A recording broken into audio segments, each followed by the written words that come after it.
ఎప్పుడు మనం ఓన్ చేసుకోవాలి. ఇది మనది, ఇది నాది, దీన్ని పెంచుతాము, మెరుగైన సేవలు అందిస్తాము, ప్రమాణాలతో కూడిన విద్యను అందిస్తామనే ఆలోచన మన అరే ప్రైవేట్ స్కూల్కు పోవాలి, ప్రైవేట్ ఆసుపత్రులు పోవాలి కాదు.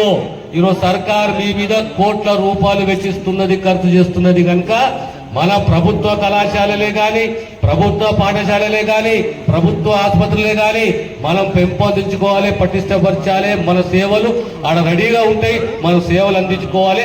ప్రతి ఒక్కరికి చెప్పాలి మన తల్లిదండ్రులకు, మనము ప్రభుత్వ పాఠశాలకు పోదాము, మనం ప్రభుత్వ కళాశాల చదువుకుందామనే ఆలోచన ఎప్పటికీ మనకు ఉండాలి.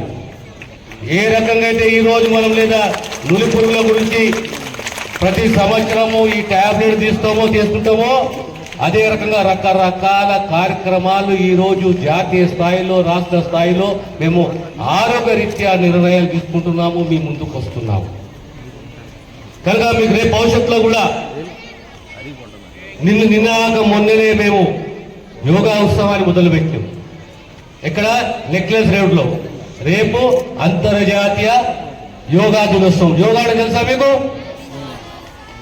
తెలుసా యోగా అంటే? ఈ దేశానికి, ప్రపంచానికి, మానవాళికి అన్నిట్లో గొప్ప వరం ఇచ్చింది, బోధన కలిగించింది, అందించింది ఏది అంటే so yoga should be part our life.